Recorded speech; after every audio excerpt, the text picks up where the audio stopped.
And welcome back to another episode of the Grip It or Rip It Sports Podcast, presented by Rolling 7 Studios. You're getting really good at that. I appreciate that. You're getting like really he just said, good it is at the that. trademark, so I do feel good about it. And let's not deviate from the plan. No, we please. can't deviate. And it never from gets old. Never. That's got staying power. I like that I always get laughs from it, even from cracks guests, me- like cracks even me from up. guests that either I don't know, I've only met a couple times, or maybe they're just completely new that I've never seen before in my life. They even get a kick out of it, which is always nice. Everyone gets it, man. Yeah, Gio looked very surprised last he week. did. He really did. His eyes were like, "What's going on?" What the fuck is going on here? But yeah, Grip and River Sports Podcast, baby. We're in NFL time. I'm your host, Danny Tops. This is Chris Stockwell right behind me, and yet again we got our best friend JD Buonantony on.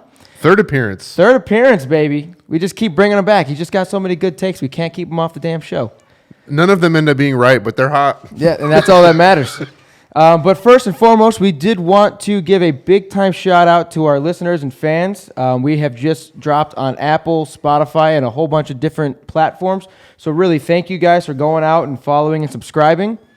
JD, you know, he's given us a lot of shit over the past couple weeks that we've been doing this now, because we bring on a guest. Normally, we ask them a whole bunch of questions, and we say, yeah, so like, what are your homers? What teams do you like? What have you done in We want to sports? know who their favorite teacher was in elementary school. And, Yeah. and we never got to hear that from him. Usually at the beginning of these shows, I just get shit on.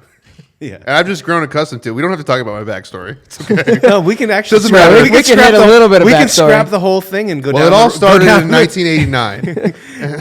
in the Four Kegs bathroom. I had Very is that po- very is that- possible. What is the likelihood? Likelihood? 22%. Have you ever seen a coin? About that See, likely. and I actually told them when I got here today, I was like, I'm thinking about starting off the episode and saying something about, Stormy and how she was going to be our guest, and then say, oh, shit, we only got JD. But then he's like, you guys are always just shitting on me, man. Every time I come in here. I found out where Twiddle went to fucking elementary school, okay? and we just gloss over my shit every time. Like, Well, we know you so well. It's hard because that's yeah. It's hard to we find have- that we have fine to- line of. we got to start faking it for 3 minutes at the top, okay? Pretend we just met today. All right, so here we go. We're faking it for 3 minutes. Fake at it the till you top. make it, baby. Yeah. So go ahead. Give us a little. What's going on in your life? I know things are changing a little bit, and Today things are picking up. So what's was a up? huge day. I know you guys are big Golden Knights fans. I know you guys do a lot of coverage on this show about them. Yep. When they're not getting fucked over by the referees. Yeah, I mean, let's not bring Game 7 up right now. Cup and 3, baby. Cup and 3. But- Yeah, that's it. Hashtag. It's gonna go on forever. I mean, I don't think we're going to win until about year 39, but That's what I was thinking. Year 40. if we didn't get the first one, I didn't think we were going to get one for a while, just the way things go. That second line is going to be nasty this year. So they No, got but we're going to be very good for a long time. It's Yeah. just it's so tough to win a Stanley Cup. It's like Super Bowls. And Or, NHL's a little bit out, but we're very excited about the Knights because because the big news dropped today. My little sister has been hired by the team as the rinkside reporter for all 82 games, home and away. She is now the pretty face of the Golden Knights broadcast. Indeed. She's what we call- Congratulations, Stormy. Stormy, big Hell shout yeah. outs. It's just unbelievable. We're so proud of her. I mean, and she is still upholding her previous contract. She'll be on ESPN this weekend, Saturday, covering the Georgia State-Tennessee game. And next week she'll be at NC State. So she's got two really big time college football environments. Is she still left. gonna? So is she gonna keep flying back and forth to honor the? Or those are the last two games? Those she'll are be the doing? only two that she's going to do. Okay. She's going to be done doing college football for the rest of the season and the NFL. Dude, that's so awesome. And the cool part that a lot of the fans probably don't know about is Stormy and JD. Obviously, they both grew up here in Las Vegas, and Stormy's been away for a long time now because she Over she 10 was years, in yeah. Mountain West for a while. Then she was in Colorado, right? No, she went Prep Sports Live, which was like a high school, like a Southern California high school football show. And then in San Diego. in San Diego, and then she did the Mountain West Network based out of Colorado, but wherever Hawaii's playing or Yeah. Utah State's playing. Wyoming. Exactly. Everywhere. And that was all sports. And then most recently she was with ESPN and the Carolina Panthers doing college football, national cornhole championships. Nice. Yeah. And then so this is just a hell of an opportunity for her. We're so proud and happy. She just keeps climbing. Yeah, and I think that she's going to find a real home here with the Knights, and her being able to come back home. She's been away for over 10 years now, so it's awesome that she's. Yeah, that's so cool, man. To me, that's just the coolest thing is that she's been working so damn hard with her career and trying to build her notoriety, and her keeps going level after level. It was Mountain West, and it was here, and then now it was ESPN, and now she's coming back home finally to Las Vegas, and she's going to be around her family and whatnot, and that shit's just cool to me, man. Oh yeah, she's got an unbelievable support system. So for us to be this close now is awesome, and she starts, I believe, September 10th is her first day of work. So hell yeah, man. It's coming up. Yep, we're gonna see her on the big screen. Basically announcing all the games and being on the talk shows and all that stuff, right? Yeah, she does. She'll be doing the post-game show. She'll be doing rinkside interviews with the coaches, the top players, and I think she's going to be in the community a bunch. So when you see the Little Knights when they play their little hockey games at the practice facility, and just different community stuff. She'll be walking the strip, and she's going to be really involved within the community, and it's really cool to see someone who actually is Vegas-born part of. They're bringing in two people that are actually from Vegas. Yeah, and McKenna, I believe his name is, right? Yeah, I don't know him. He played for the Wranglers back in the day. I don't know him, but I think it's awesome that we're getting some actual Vegas blood into our local team now. It just gives it more, hominess. Exactly. It's our hometown team. Vegas has got a team, and now we have two homegrown people that are going to be reporting and doing all the post-game, pre-game, intermission stuff for the team. And I didn't know this. They're actually the third most watched sports franchise in America right now. Are they really? Yeah. They were by far the number one NHL team. They're third overall. I think it's behind the Cowboys and the Patriots. I think it's the most watched. Awesome. That is amazing. Pro sports teams. Yeah. I think shortly behind that are the Lakers and the Warriors and They've already surpassed the Lakers. And yeah. And the Yankees.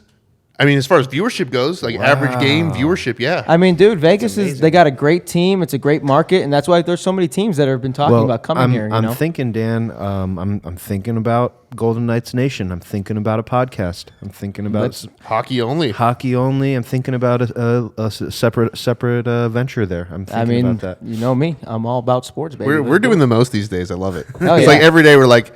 We could do that too. Yeah, we could do that. We should just do that. We should use our platform. We don't sleep anyways. So yeah, no shit. Who cares? What is that? I mean, Einstein said you only have to have 4 hours of sleep to function the next day, and I'm about averaging that, so that's not bad. So speaking I think of Kobe said the same thing. Speaking of not sleeping, what else do you have going on?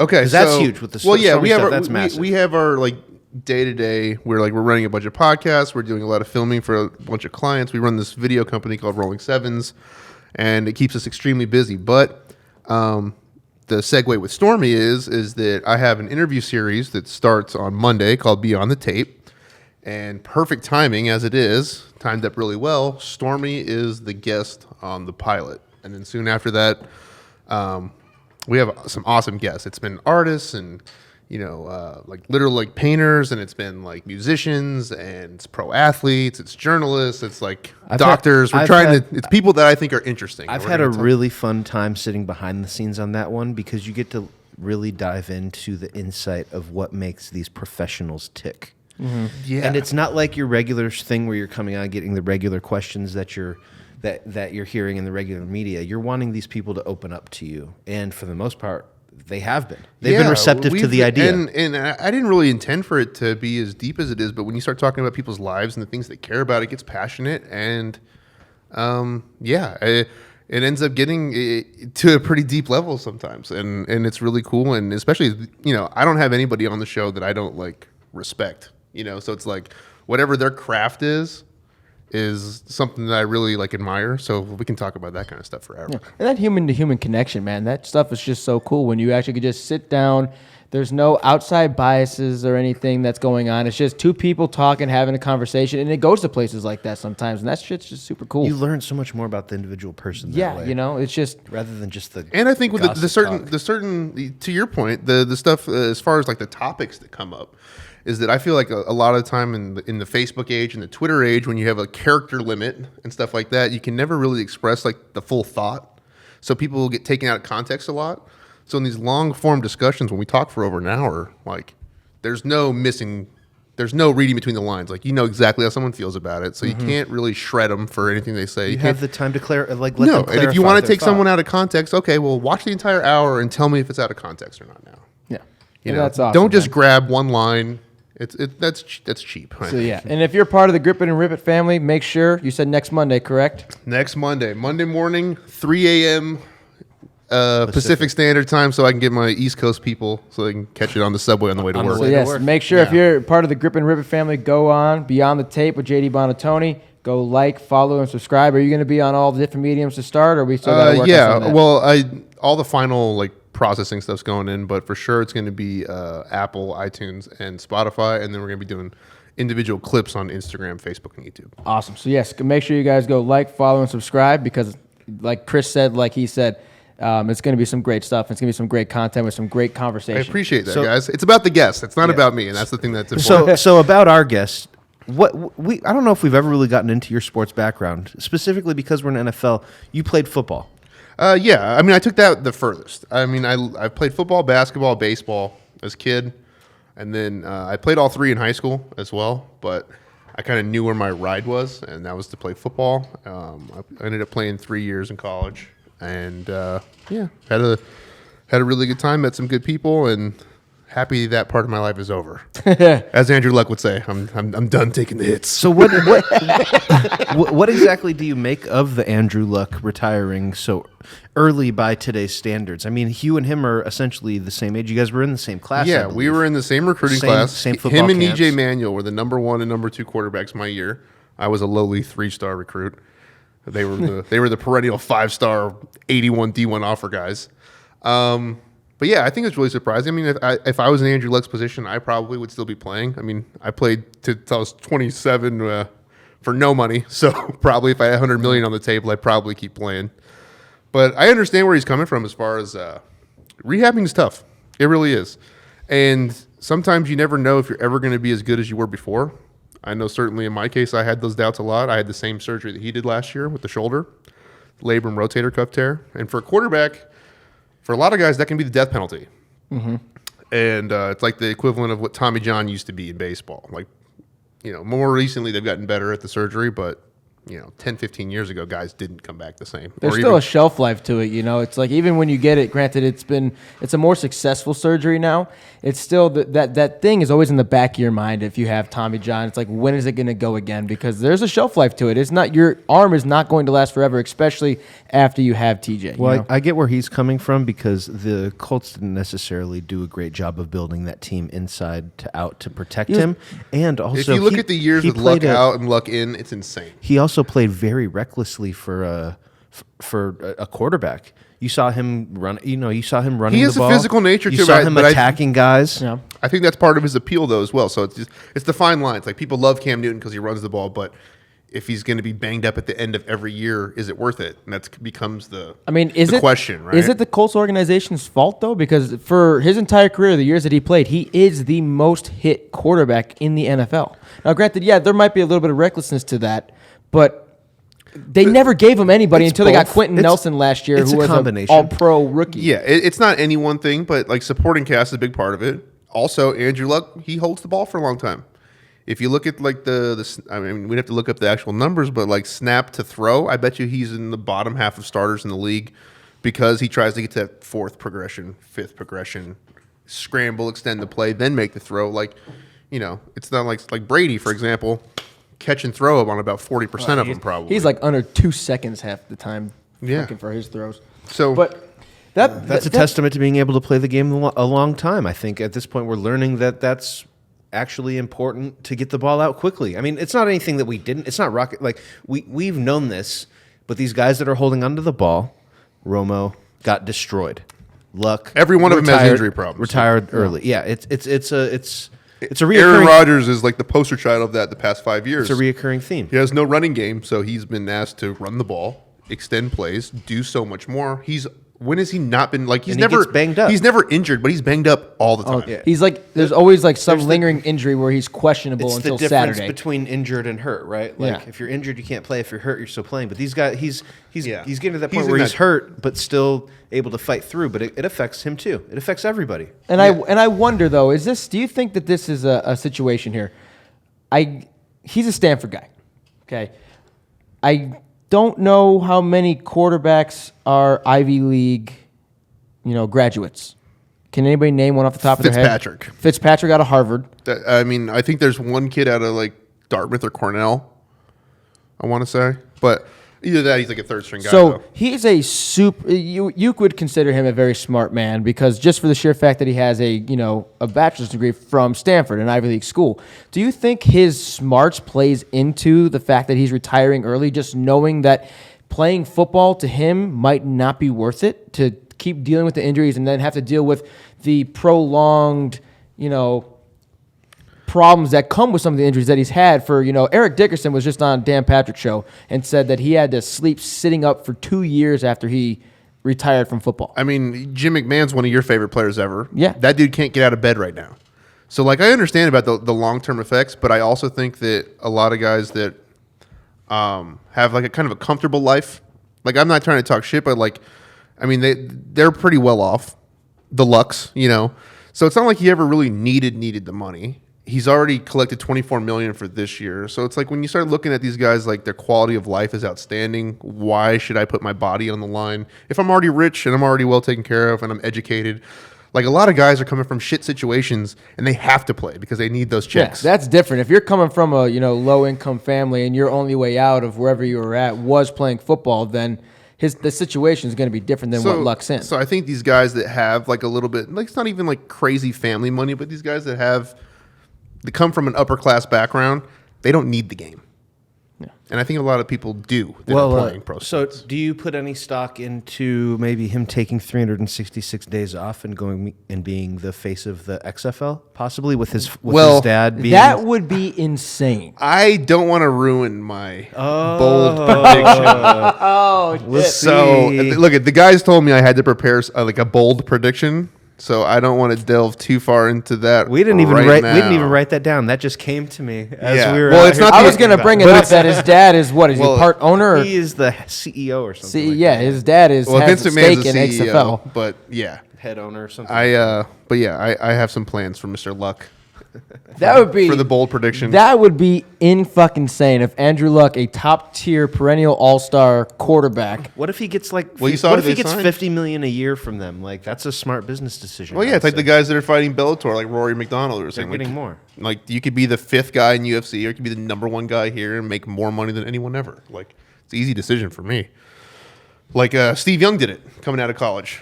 Like he went to the USFL because he became the highest paid athlete ever. He chose not to go to the NFL. And we're seeing more. The USFL almost was very successful. I mean, they had some dudes that went over to play there. Classic Trump business plan. Works good for 2 years. And then it goes bankrupt. And then you have to buy a subsidiary. Yep. And then it goes B-Rup. So we kind of hit this a little bit before we got on air. I think the comments were ridiculous. Doug Gottlieb, after the Andrew Luck retirement. So if you guys don't know the whole story, which by now you really should, he retired in the third quarter of the Bears-Colts Week 3 preseason game. Now, it was leaked. That is the reason. Andrew Luck was supposed to go out after the game, and that's when the press conference was going to happen, and he was going to say people that are retiring. It was leaked Andrew by Adam Schefter. Adam Schefter. Yeah, Adam Schefter Yeah, leaked what a it stand-up early. individual he is. But then Doug Gottlieb came out afterwards, and I'm not a Doug Gottlieb fan at all, said that, rehabbing is too hard. What a millennial thing. It's the most millennial thing ever. I've got it right here. Retiring because rehabbing is, quote, too hard is the most millennial thing ever. # Andrew Luck. I'll let Chris go first because I have some thoughts about this fair. too. Well, I mean, he also said, I like Andrew Luck a lot, have defended him and his success to others, but what does it say about Alex Smith trying to come back from a leg injury where he nearly lost a limb? Now you're speaking my language. I love Alex Smith. Different mentality. I think that does play a little bit into what you're talking about these guys coming from a well-off family and him, Andrew Luck, getting a check for $24 million this year and already having $30+ million in the bank from previous years on top of endorsements. He's safe for life. He's well educated too. He's not stupid. He doesn't. Right. He knows he doesn't need. And when you to look keep playing. at a thing like legacy, right? And we see how Barry Sanders is idolized without winning a championship, and then you look at Luck, and then compare him to the top Calvin Johnson as well. Compare early retirement. Compare Luck Jim Brown to the top quarterbacks right after winning MVP. Luck hasn't won championships like these other guys, so I think that there's a little bit that plays into his legacy here. just accepting that like this shit's really hard to get dubs in the playoffs, and this might be the best resume he has if he plays for 3 more years and is hurt half the games. How good is that resume going to look? Yeah. It's not. There's a mystique to Andrew Luck, and there still is a mystique. As far as legacy is concerned, I mean, I think he knew when he retired that he was no longer going to be a Hall of Famer anymore. So I mean, that's off the board. Which he could still. But I mean, like, it could still happen. He was. Think about this. He played 7 seasons. He's a 4-time All-Star. Yeah, 4-time All-Star. He threw for over 20,000 yards. And I think he made the playoffs every year that he was healthy. 5 times, I believe. 4 or 5. And he had one of the greatest comebacks ever against the Chiefs. In the believe divisional game, I think it was. I believe it was 28-7 late in the third, and they ended up winning 30. That was an insane game. But as far as the Gottlieb comment goes, I'm going to defend this a little bit. I'm not a Gottlieb fan either. I liked him for his basketball takes. I mean, yeah. It's the person for me. It's the person. See, so I think that might jade you a little bit. It does. Because if you think about football players, right? Just in general. And you think about the old school guys that we love. Okay? You think about, Ronnie Lott cutting his finger off for a playoff game. Yeah. You think about the guys like Alex Smith that are trying to come back from almost losing a limb. You think about Adrian Peterson blowing his knee out and becoming the MVP the next year. 6 months afterwards. That's by far the greatest story. You think about Lawrence Taylor and all the things that he went through the entire time, and it was always like the guys that you love are the hard-nosed guys who persevere through these horrible things and then go on to do well. So the millennial age makes sense to me because we're much more informed. We know about the dangers of CTE and the long-term effects of football. So I think he's extremely accurate in his quote that it is the most millennial thing ever. And it's not even necessarily a negative thing. It's almost like a fact. It's a fact. It's well-informed. And he said it very tongue-in-cheek. It's a joke. It's to piss people off. Effective. It worked. I think I get what you're saying about the millennial thing. I just don't like how... I don't think the millennial thing is necessarily a fact as much as it is used more so as a negative connotation based on our generation. True. But if you look at what a millennial is... Because there's plenty of millennials that would keep playing and would grind through rehab, and they base the entire generation off of, bullshit. Wouldn't you say that everyone that's older says that millennials are soft? Well, every generation talks shit about the generation after them. Yeah, but particularly it's about them being a little bit more pussified than previous generations. Yeah, and I tell those people, let's fucking go step outside. Fuck you. But that's me. See, you're almost like you're the end of the bridge between the. You're the last good one, Dan. Yeah, the last good one ever. Like Thank you're you. The last one that's not technically a millennial. I'm one. It's 89 and 96, right? Yeah. For millennials, yes. You're like I'm barely in it on both sides. You're almost Gen Z. I'm in the middle. I'm right in the middle. I'm in the middle too. I'm 92. Yeah, 91. But so we're off a little bit, but you understand the point. That's what bugs me is that every generation talks shit about the next generation. It's always they're lazy, they're stupid, they're pussified. Yeah, their music sucks. Yeah, the music sucks. Now, granted, this generation's music does suck. We can get into a whole fucking podcast. I'll get you your fucking rocking chair now. Bring it on, baby. The mumble rap. Yeah. Yeah, the mumble rap and that EDM, man. All those sounds sound good. I think we can all agree that right now the quarterback is the most protected that it's ever been. It is. Can't hit him in the head, can't hit him in the knee, can't hit him, you can't hit him late. You can't do any of those things. So the quarterback is the most protected, and rehabbing's too hard. It sounds to me like he just needs to maybe take some time away from the game, and it might help him. And I think that might be what happens. I said we were going to take a vote. Do we think Andrew Luck will play another down in the NFL in the future? No. He's done in the NFL. I will say yes. I think yes as well. I think he comes back. I think he gets that itch. If he's a true gamer who loves the game, he's going to get that itch eventually. He's going to get healthy, and then once he gets healthy, he's going to miss it. We all do. We're all athletes, right? Even though you said at the beginning, like, it was the greatest thing that ever happened to me, right? It was the best moment when I didn't have to worry about football anymore. If you got the offer right now to go back to, 25 years old and just to play one more game and you can come back to your regular life, would you do it? I mean, yeah. Well, not even that. If you were to be offered a 1-year contract to go play for the Dolphins, would you take that? I don't know. I would have some trepidations now, but if you asked me 6 months or a year ago, I'd say absolutely. I mean, I know with all the stuff that we have I think 5 years. I think 5 years from now, I would say 100% yes. Yeah. Because I would have already accomplished some other things that I care about now. That were on the track. You give an athlete the opportunity to go play their sport again. I mean, one thing that I've always wanted to do, I mean, my football career ended earlier, and I continued to play baseball after that. I would love to just play one more football game because I didn't know that my football career was going to end when it ended. Same. You know? Same. I said in Lombardi that if my tryout fees were paid for, that I would try out for the XFL. Right? Like I would try baseball, out. I would try out. I love baseball and football both very much. Football was always a little bit more for me, but my football career ended prematurely, earlier than I thought it was going to. If I could play one more football game, I would do it. I would do it in a heartbeat. Why did your football career end prematurely? I don't want to get into that. Yeah, let's not go down No, there. let's not go down I that road. don't want to trade that one either. Yeah. I don't want to play that game. Can I talk a little shit real quick? So by all means. Depends what it's on. Oh, real but quick, I guess- did. You guys forgot when you said Barry Sanders, Calvin Johnson, Jim Brown. Jim Brown. You forgot Robert Smith. Nah. Well, 'cause I don't- Gail Sayers over Robert Smith. Well, Gail no, Sayers but, too, but- I don't respect Robert Smith though. He went to go be a doctor. Exactly, and became an NFL analyst instead. That's true. so he Shut failed. the fuck up. So he should have failed. played 5 more years minimum. He was a stud. He was on the fucking Vikings. was Randy an Moss and all-star. Chris Carter. That was a great Vikings team. took that beating against the Giants and didn't get to the Super Bowl, and he never cried. recovered. Ran for 1,500 yards that year and retired. Yeah, I mean Michael Bennett ended up being good right after that, so it ended up working out for them. But okay, can I talk some shit, please? Yeah, talk some shit. Okay, this is all of you people over there that are talking shit on the Colts fans are stupid. Okay, Aaron Rodgers, I'm Yeah. talking to you. The media in general, I'm talking to you, saying it was so disrespectful and so shameful. Imagine that you're tailgating all day.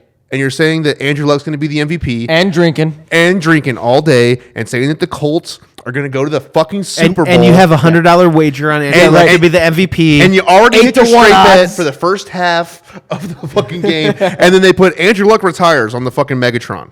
Yeah, no. I would have fucking booed too. Yeah, exactly. Absolutely. Fuck yeah, you would have. Now, but look it. There's- I it's a- guarantee it's those entertainment. I guarantee those fans, after they went home, after they watched his speech, after they read some articles, feel differently. 100%. How the fuck are you going to judge 40,000 Yeah, people no. based on a knee-jerk reaction based on what they saw on a Titantron? Is the heat of the moment, dude. Exactly. That's all it Heat is. of the moment, 100%. There was something that happened- If this happened on a Tuesday and the game was on a Saturday and then they booed him, that's It's ridiculous. totally different. There was something else that happened But in then you see basketball these where somebody got motherfuckers- booed. It was Kevin Durant in Toronto. Yes, it was Kevin Durant in Toronto. This is a similar situation. That one is a little bit different. I know we talked about it on a previous episode because it was a playoff game.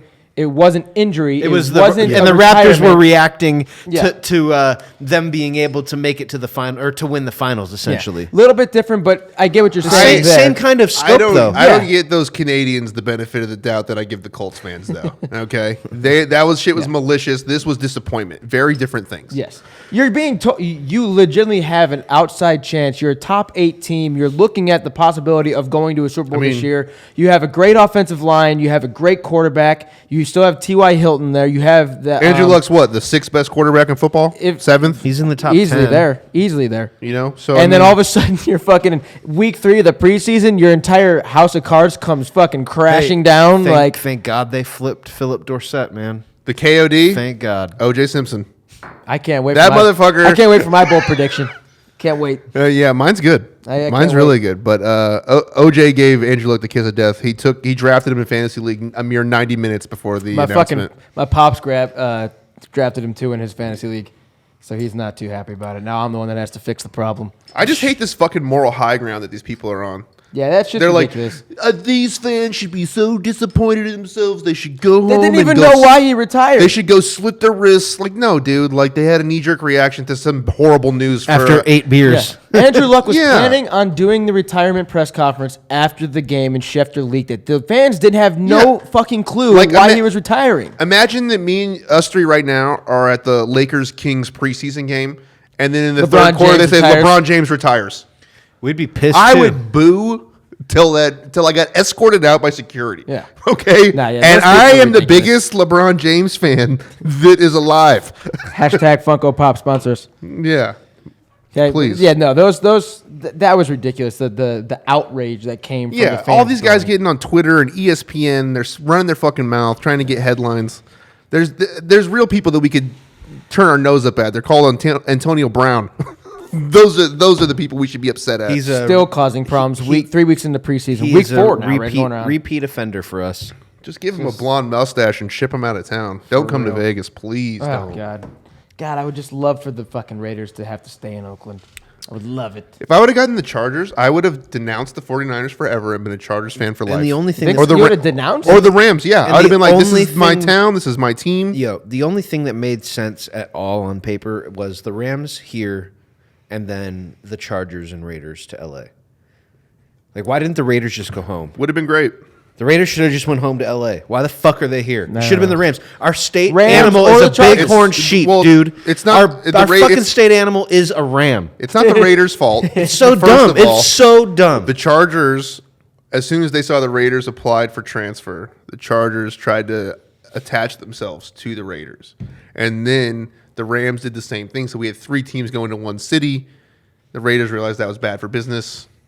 They went elsewhere, but they had the already Rams should go. They already applied for relocation, though. That was the issue. Rams should have went to the market that has the 3rd highest viewership of all sports. I would teams. love to have That's had what the should have Chargers happened. because I would have loved it. I would have been a Rams fan forever. if Me I too. could have gotten Rams, I don't know if I would have. I wouldn't I'd hate been the Rams. so I on wouldn't hate board. the Rams. I'd have a Rams tattoo already if that happened.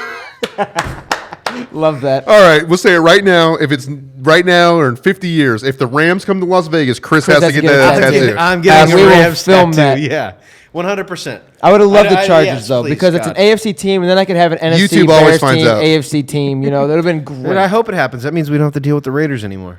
But okay, so then Speaking now that we're really into NFL talk, let's go ahead and division picks. pick our NFL division winners. Should we start? Should we? Division What conference? winners? We want to go AFC or NFC? We'll start with the AFC because we're already there. We're All not right. talking about wild card. We're just picking the winners of right now the AFC. Can we all East. agree real quick? AFC East is going to be Patriots. We could just get the fuck out of the way. Or do you want Do to? you have a dark horse, Mr. Miami's going to show out. No, this it's year. not. It's the Jets. oh, Jets. fuck Donald. I'm a big fan of what they're doing in New York. Not the Giants. Oh God, That no. green team with their new uniforms from the 80s. They That look are so awful. good. They look so good. They look good. I like them. Yeah. Oh man, Not a fan. shades of Kyle Brady, baby. I'm not even going to throw some shade your way right now, Dan. I like you too much.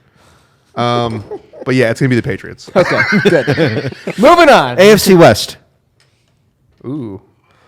I'm going Chiefs. I mean, you have to. I think they edge out the Chargers by about a game or two max. I think the Chargers are going to be very competitive. We should do a dark horse. I'll take the like Raiders. wild card at the end. We should Boom. do a dark horse wild card. I'll take the Raiders just for fun because You're- I don't really you're want nuts. Patrick Mahomes to succeed. I don't mind if he succeeds, but I just got to be realistic. He's going to again. But I don't got want to. some Mahomes shit for a later segment I see on the board right now.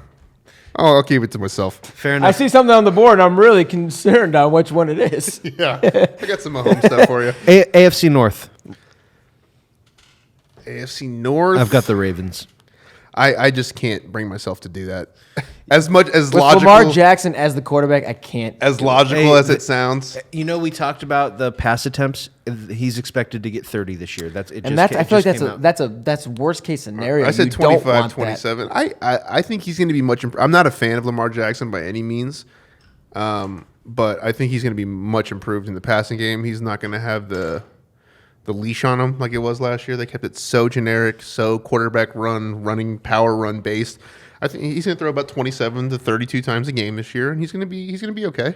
Guys, I feel like that's going to be a problem. If he throws 27 to 32 times a game, that's bad for the Ravens. They need to win on the ground. He averaged 24 attempts in the games that he started. 20 to 25 is great. That's perfect. That means he's controlling the offense. He's not doing too much to where he's going to make mistakes. I just he think could that- use his legs to get order first downs. for them to succeed, I think he's going to have to throw it almost closer to 30, and I think that's Because the run game won't be as effective if they don't. they know what they're doing, man. It's really hard. It's really have to not. find It's out. not hard to stop the run when you know it's coming. But all things considered, I'm taking Pittsburgh. Yeah. I think everyone's so high on Cleveland, and they might come in third or fourth in that division. I got Cleveland at 7-9 this year. That's what I said, 7-9. I think they're not going to sneak up on anybody. No, everybody's going to be prepared to play Cleveland, and until Baker Mayfield shows me he can beat teams that are above 500 that are preparing for the Browns every week, I got him at 7-9.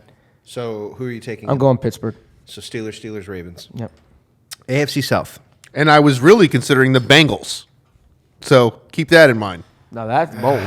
I mean, Joe Mixon That's would have bold. to do some damage if that was the case. And, I mean, and with He'd AJ have Green, to have- AJ Green comes back week 4, and those say what you want about what they do in the playoffs. Those motherfuckers always make the playoffs. Yeah, That's true. So yeah, the there's Red no Rocket himself. There's no way the Browns win this division.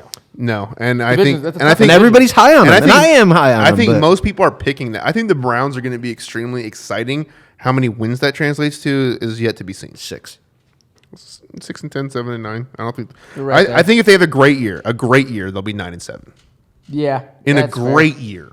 That's fair. I don't think it's going to happen, man.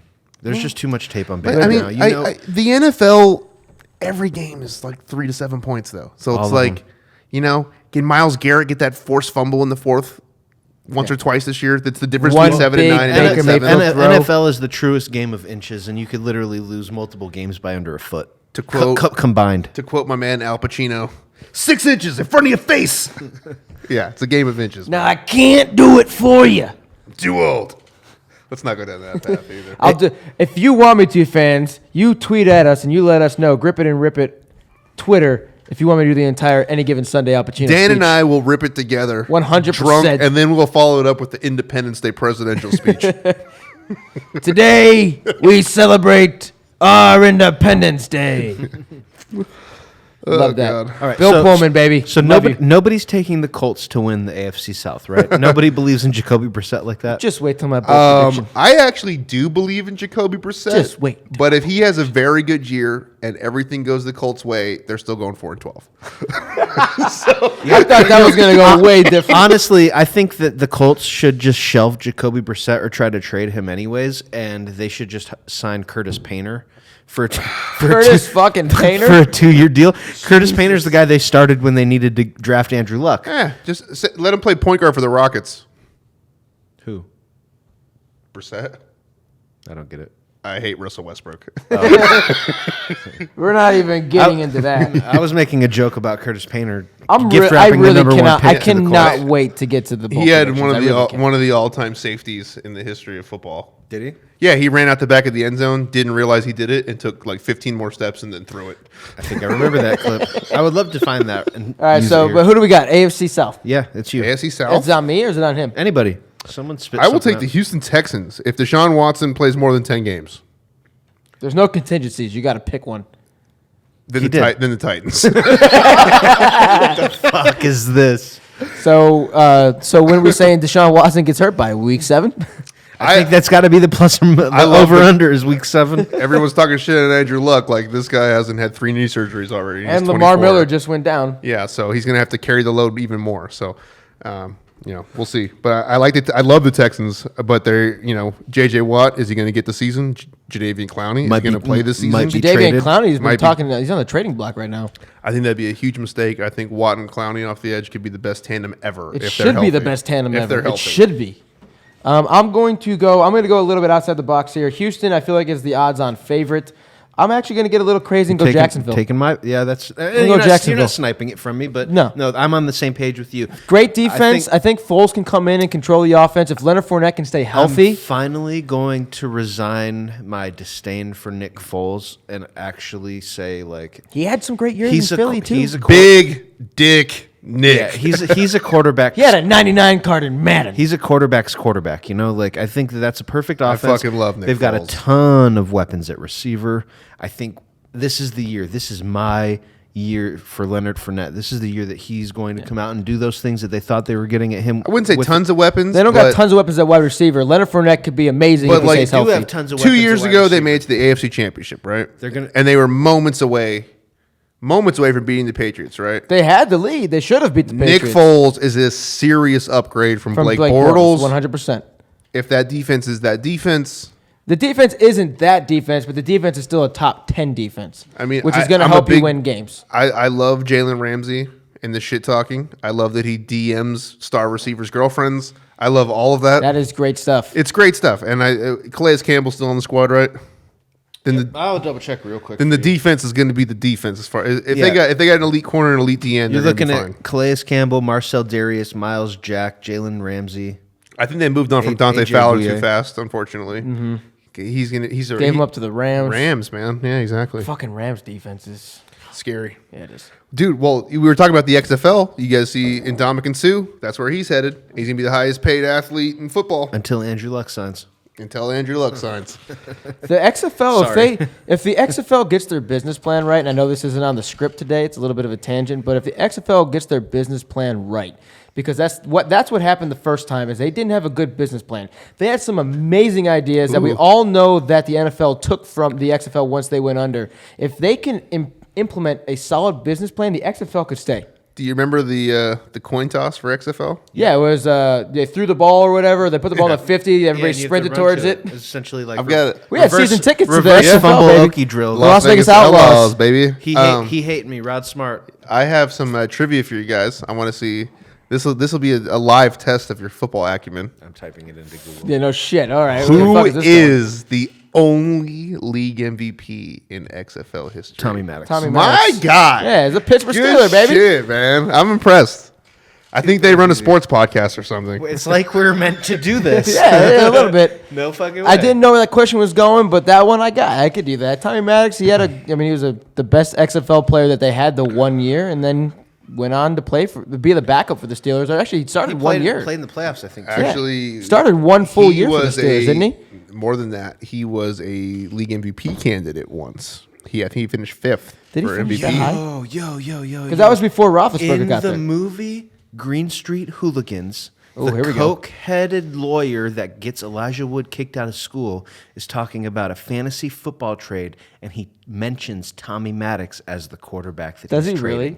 Yes. That's funny. Do you like movies or what, motherfucker? Big time. I Yeah, love Green movies. Street I love Hooligans. movies. If you haven't seen Green Street Hooligans, if you're in your soccer fan, But, blowing bubbles. No, it's oh wait. I don't know. It's just I know they say something about blowing bubbles, man. I like the movie, but I don't know. I'm the forever fucking blowing quotes. bubbles. I got a good joke. I got a good joke for Bubbles that. is in the air. They I'll tell fly you off so air during the high. break. They reach I do want the to go to sky. a fucking West Ham And game. like my I would love to go dreams, to they West Ham. fade and He knows all die. the fucking lyrics, huh? You know who's biggest fan? Or you know who's West Ham United's biggest fan? Who? Mia Khalifa. Yeah. Interesting take there. She's a No, big, no, it's not a she's take. a big fan of dongs in her face too. And she also in her And porn, the Sixers. in her porn career, No, she hates the only Sixers. made She hates the Sixers. she only made $12,000 in her porn career. She's lying first. yeah, of that's all. pathetic. fucking bullshit. Her That's net worth is pathetic. over 2.5 mil. She's You're lying. telling me you were fucking one of the most famous porn stars for however many years, and you made $12,000. Get the Honestly, fuck outta here. I've done. I'll Some, make $12,000 I've done doing some, porn, yeah, and I'm me- not even good looking. Me too. I've done some investigative research, and her content isn't that great. I would like to retort and say that Her content's fantastic. I mean, watching Mia Khalifa, I've spilled more seed than Muhammad Ali at a bird feeder. Oh, wow! Talk about tangents. I like Middle Eastern broads, man. Mia, if you're watching this, what's up? Don't Hit slide my into her D- DMs. hit my She's not DM. gonna fucking reply lightly. She's got to hit your DM. Yeah, no shit. All right, so NFC. We started with the East and the AFC. Let's start with the East and the Start with NFC. the NFC East. I'm going to take the Cowboys just because I got to make an Instagram post with that quote. we'll get it. More seed than Muhammad Ali at a bird feeder. You guys taking Philly or what? I'm going New York fucking Giants. No, you're not. I'm really not. No. No, the caveat to that is if Daniel Jones plays after week 3, then the Giants will win. That would the be NFC fucking East. I fantastic. mean, but if Alex Smith was playing, I'd have a different opinion, but he's not. So I Yeah. will take Philly. Better quarterback, better GM, better coach. I would like to go Washington as well, but I don't see Dwayne Haskins or Case. They're Keenum projected doing to jack have the worst shit there. record in NFL this year. They have a great defense. The injury problems have just been running rampant in Washington. I don't know what's in the water there, but And Trent Williams ain't playing. yeah, it's Politics are in the water there. No, true that. I'm going to go Philadelphia, assuming that Carson Wentz stays healthy. If Carson Wentz does get hurt, then the Cowboys will win it. But I'm going to go Philadelphia Nobody's asking if Dak's going to stay healthy. I don't think because Dak doesn't do enough to fucking even get injured. I I'm think not saying that from a chest pump. I'm saying that No, to I know. get to try to I know, raise I'm a not saying question. that. That's Okay, not no, what no, I'm you're good. I think Dak is the most overrated player in the entire NFL. Personally, I think that there's. Agreed. I don't think that there's not one quarterback in this league that would not be successful on that team. I don't want to go down this entire thing because we did it on Gio's episode, but I'll just leave it with this and we'll move on. he is totally engrossed by the rest of the players on that team. They make him so much better than 100%. than he is. And Yeah. we'll just kind of leave it at that. I mean, that defense is amazing. That offensive line is amazing, and I know everyone has got their ear to the ground about the Zeke situation. We'll see how they feel when Tony Pollard has 1,000 yards through week 7, and we'll see what they have to say. That's egregious. I think 1,000 yards through week 13 is more realistic because he probably will get to 1,000 yards. But I agree with the point of what you're getting at.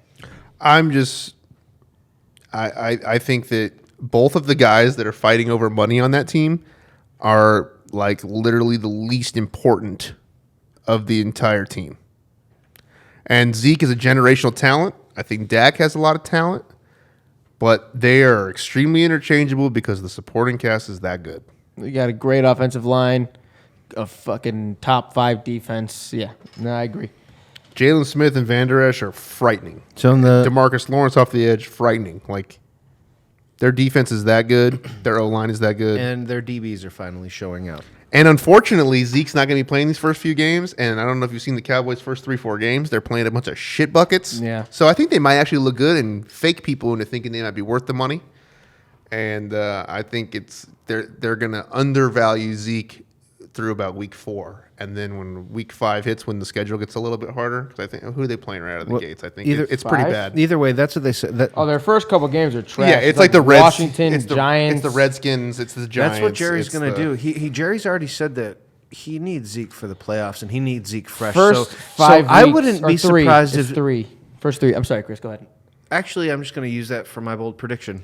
So Okay. just go ahead and Keep finish. that to yourself. Keep it It's to the yourself. first I didn't 3 even weeks. It's the first 3 weeks are just run over teams. It's the Giants, the Redskins, and the Dolphins. Zeke will not look valuable until about week 5. They got the Saints. then they're gonna they got be like- Saints week 4, Packers week 5. Like, do you remember when the referees were on strike and they had the backup refs, and then that horrible play happened with the Packers, and then instantly everyone was like, "Okay, get all the refs back." Yeah. That's going to happen when they have 13 yards rushing in week 5. Yeah, that's exactly what's going to happen. And then they're going to pay that man. Let's talk about the NFC West now. NFC West. Yeah. Me personally, I'm taking the Rams. I don't know how that's not a stretch at all. They were in the Super not Bowl a last stretch. year. They've got all the talent in the world. I think they're going to be an extremely competitive division. Yeah, I see that Extremely too. competitive. I think that. Let me go mine first. I don't just in case we have the Go same ahead. one. Go ahead. I'm actually based on that. I think there are 3 teams that can legitimately make a case to be possible playoff contenders, and With I'm the actually Cardinals being the only with the team Cardinals that's being not. the only one out. I'm actually going to go Seattle. Don't tell Cena. Oh, Kyler Cena. Murray's going to be the Super Bowl MVP this year. Yeah, according Kyler to that Murray, guy. fucking savior. Oh my God, he's so amazing. Played at Oklahoma, the worst fucking conference in America in college football. Whoa, crazy. But yeah, I'm with you. I'm taking Seattle. Going Seattle. I think I think the Rams are going to be Good wild card, maybe. They're going to be very good. They still are going to be in the running to win it late. It's this kind of the same thing we were talking about earlier. It's like nobody is going to lay down for the Rams this year. They're going to play up for it. So they were the NFC champions last year, and they're going to catch every team on their best day. And it's like, are you going to go 12-4, or is it going to be 9-7? It's going to come down to about 3 kicks. Yeah. That's why I got Seattle. I think Seattle's, with Russell Wilson there, obviously you know what you got on offense. They have some weapons on offense. And the defense is still a good defense in Seattle, and I think that it's going to be close. It's going to be a race. I wouldn't be surprised if you see Seattle get a playoff spot and Los Angeles get a playoff spot. But I'm just going to go on the whim and say that Seattle edges Los Angeles this year. Toughest environment to play in the entire league. Indeed. So we got NFC South next. Yeah, let's do that. No, you didn't pick a winner, did you? Oh, yeah, did you? He took the Rams. Yeah, He took the Rams. Rams. We went Okay. Rams. Excuse me. Sorry. South? Is there even really a competition in the South? Yeah, totally. You think so? Yeah. 100%, bro. This is year in That and would year assume out. that the Falcons have to be good this year. Year in and year out, this is in the top tier of the toughest division in football. I wouldn't go They were in that- the I Super wouldn't go Bowl that 2 far. years ago. I mean, how shitty do you think they got? They got the same people. They've added some. I pieces. don't know. The Carolina to me is the most interesting team in the entire league. They can go 15-1 one year and then 7-9-1 or 7-8-1 the next. Like what are you going to get from Carolina, especially a Cam Newton that we don't know if he's even going to be healthy by the time the season starts? Well, now that Stormy's no longer a member of that organization, I don't have to sugarcoat anything when I talk about him. I think Christian McCaffrey's best years are going to be wasted on a team that's going nowhere. So Carolina's not his pick. Carolina's not the pick. I think Atlanta is going to be improved over last year. I mean, Matt Ryan had probably the quietest 35-6 I've ever seen in the history of this fucking league. Yeah, let's So just with get the through it. NFC South, I have the Saints. I think that's obvious. Yeah, Who did you have? I was You talking. didn't I was talking shit. You're talking about Yeah, the Panthers. You never picked. You never picked anything. Saints. Saints as well. Okay. Falcons maybe an outside chance because Matt Ryan is Matt Ryan. He's great regular season quarterback. He'll also probably get to like 3rd and 8 from the 10 with 14 seconds left, and then not complete. and then not complete. Yeah, and then throw a pick to win the division. Like that's probably Easiest $5 bet of my life. I went to the Panthers Falcons game week 15 last year. I went to my stepdad. I said, Russell, bet you $5 Matt Ryan throws a curl route on the first play. He goes, all right. 3-step drop, curl route. Easiest 5 I ever made in my life. So the NFC North, we're just going to glance over Dan because we know who he's picking. No, just kidding. Dan, feel free to open up the NFC North segment. Oh, the NFC North. Well, it's a really most analysts would agree the NFC North is probably going to be the toughest division this year in football. That being said, I gotta go with the Bears, baby. We's gonna do it this year. The Chicago Bears. That defense is fucking disgusting. If Trubisky can take that step forward, that's going to be great. But there's so many offensive weapons anyways, regardless of Trubisky's Trubisky. going to be very good this year. I think so, too. They're opening up the playbook for him. They've already met. Nagy's already come out and said that he's going to be allowed to make audibles at the line. He knows the playbook. Let him fucking, drive the ship. And that defense, the Cowboys have a great one. The Seahawks have a great defense. But that Bears defense is fucking disgusting. That's my take. I agree. Who you got, Chris? I'm taking the Vikings. That's a good pick too. They got a great. That's what the NFC is the North is a tough fucking division. They're hard to throw on. I personally, I think I love Anthony Barr. He's an incredibly versatile linebacker. UCLA, baby. Who I really admire the way that he plays the game. It's the toughest division in football. It is. I mean, Now. Detroit could easily be 2nd or 4th. That's what We're probably looking at 4th. Detroit might be a 4th. They might be 4th in the standings and have one of the best records in the NFL. They might be top 15 record wise and be 4th in the NFC. They could be one of those 9-7, 10-6 teams that don't make the playoffs. Yeah. At the 4 spot, that'd be horrendous. I think the Packers are going to win it. They're going to run away with it. Personally, I think they're 12-4, 13-3 is their ceiling for me. And they're looking for revenge. They're going to look They're for coming in revenge, motivated. and they're going to see on September 5th on Thursday Night Football, the 100th anniversary of the NFL, that the Bears are not going to fuck around, and Aaron Rodgers is going to probably get knocked down. Well, I think both teams that I have the Bears and Packers as the top 2 teams. Both of them have really, really tough environments when it gets cold. Minnesota and Detroit do not. So I think the home games down the stretch are going to be a big deal. I mean, you just look at the quarterbacks in that division, and not even saying that Trubisky's this amazing person, but you got Trubisky, Rodgers, No, but aside from Trubisky, Stafford, and soon to be Trubisky, and Kirk Cousins. that's a lot of money spent. I think Kirk Cousins is going to have a monster year, personally. Yeah, it's like He's got to show that he can play in the big game, it's though. Moderate. That's his thing. It's moderately monster. It's like good enough to be, But he considered elite. But like, He are you going to win the game? He has at the elite end of the- skills, but he never wins primetime games. Yeah. Like Saturday at 10 o'clock, he might be the most dominant Fire player. him up. Easily. Might be the most That's- dominant player on the field. But Well, the football night in America, Week 17 Monday. That Week pass- 17 Monday Night Football to go to the playoffs. I think he might hide under the bench. What was I it? really Week 3 last year, Vikings Packers, that he threw that pass. I think it was Stephon Diggs to tie the game in the 4th quarter. That dropped between 2 people and was just like the most immaculate pass I've ever fucking seen. That's like a Kirk Cousin to the T. But then he plays the Bears and Sunday Night Football and he throws 3 interceptions and he looks like an absolute fucking. I have my scrub. qualms with that game too because that was the first year that the rule change happened and the safety. You could tell he was fucked up in his head where he was like, I think it was Marcus Williams. He let up because he didn't want to get flagged for destroying him.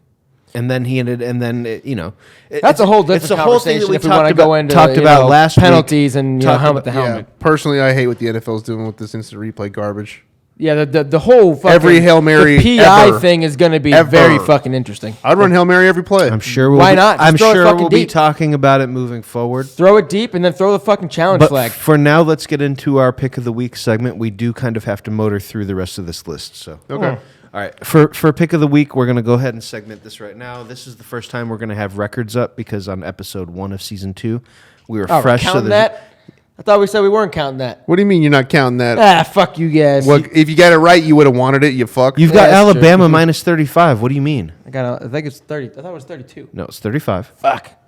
It's all right. Clemson's covering almost Yeah. right now. All right. So you for week 1, you've got Alabama minus 35. Week 1, I got minus 35. I've got Alabama. Oh, you're right. That is week 1. Yeah. We're not counting Florida? No, you and I have You have push-ups for. Oh, thanks for reminding me. We got push-ups for Florida. No, you have push-ups. You said you were going to do them. Because you insulted me and said that I couldn't do 25, you fuck. Can you do 25? Definitely. I might be able to do more than you. You're gonna be breathing hard. I'll be breathing hard. I'll tell Are you you right going to fucking do now. 25 push-ups? For what? I didn't make a stupid bet that Shut the involved fuck push-ups. up. I'll bet some fried chicken. I ain't betting no fucking push-ups. Get the fuck out of here. That Florida game was a killer, though, man. I had a minus 7 on a 3-teamer with So a you Hawaii actually put and the hard-earned over. dollars on Felipe Franks? I did. He did. I Still, thought- he's a silly man. Guess who had Miami 6 turnovers later, Guess yeah, who had trust Miami me. plus 7? I did. You're a silly, silly man. Yeah, well, 6 turnovers later. Congrats. You're fucking. I was great, right. Great win. So This is a classic case of what you would call right side Being wrong result. outcome. Yeah. People say it doesn't exist. Those people are fucking ridiculously stupid fucking people. I can't stand people that think that there is like, no, bro, the right side is the team that wins. No, motherfucker, there is a right side, and sometimes they fucking lose because you have 6 turnovers in a fucking game and still win 24-20. let me be the first to say this. There is no right side when you're betting on Felipe Franks. Okay? All right. Learned that one the hard way. Already got a team on my no-fly list for this fucking You, game. you all shouldn't right. have ate that popcorn. All right. Here we go.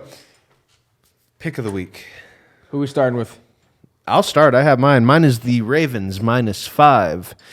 I think that Against who? they are going into Miami, and Yeah. I think that's a really solid pick where you're looking at Josh Rosen kind of just trying to figure it out. that's and, it. and the Is Ravens Josh have, Rosen the starter? They've named him the starter? I mean, he's going to be the starter, and even if he's not, then that's even better. But the Ravens are going to go in there. What are they They're going to do? play- Call Jay Cutler? They're going to play defense. No, they're play going to fucking run the ball. Fitzpatrick. They're going to let Fitzy. that's possible too. I love Fitzy. They're going to let Lamar run some play action. It's a good situation. for I them. think it's a smart pick. It's a good pick. The only thing that would worry me, and the only reason I would think about not taking them, is because if Ryan Fitzpatrick plays, he has a history of versus good teams. All of a sudden, he fucking balls out, and versus bad teams, he can't play with the shit. As it stands right now, that line is also in a reverse line movement Is it as well. Okay. So Well, I think the number has more to do with it. If it was 8.5, I don't think you'd be going to that. But at Yeah, 5, I it's mean, got a Five lot is of nice. yeah, Five is at a nice 5, it's got a number. lot of it's value. pretty much split it open at 3.5. The money's even, and the line's going to 5. I'm taking the Ravens there. The line is dictating my pick here. Yeah. Okay. You want me to go next? I'll do the next one. Okay. I am going based on the line. I was looking at it before we got on here. I was on the my William Hill app, and they had the Cowboys at -7. Now everybody knows that I'm a fucking big ass Cowboys hater, but I don't bet with my heart. I bet with my head. And Cowboys. He doesn't bet big on his heart. He always bets on his heart, but it's for minimal money. Exactly. I'll throw $10 on the Bears just because Yeah. I want to root for something while I'm watching the game. But I'll throw $100 on the Yeah. Cowboys -7 at home versus the Giants, regardless of all the contracts shit that's going on. Because at 7.5, I would think about it. I would probably buy down. I'd probably buy the half point. That way, if they go a touchdown, I don't 120 is push. worth it at that point. Exactly. But the Cowboys just have too much. That defense in itself, even no Dak, no fucking Zeke, no Amari, whatever the whole situation with the contract is, the defense is too real, and the Giants have fucking nobody other than Saquon. Bro, you need to look at it a different way. It's not no Dak and no Amari. It's no Zeke. It's no Zeke. And it's it- no Zeke. I know and that. I'm it's- just saying all together, that's all the 3 contracts that they're Yeah, talking but about It's are Amari, Tony. Zeke, It's Tony Pollard. I think you're referring They're more to fine. dysfunction more so than who's in or who's out. Exactly. It's the dysfunction and the things that surround that. The dysfunction with all that, with that defense, Giants going in to Jerry World week 1, there's no way that the Cowboys shouldn't win by at least 2 scores. I like the pick. I think both of your picks are pretty solid. I like week 1. I like Vikings Falcons over 47 points.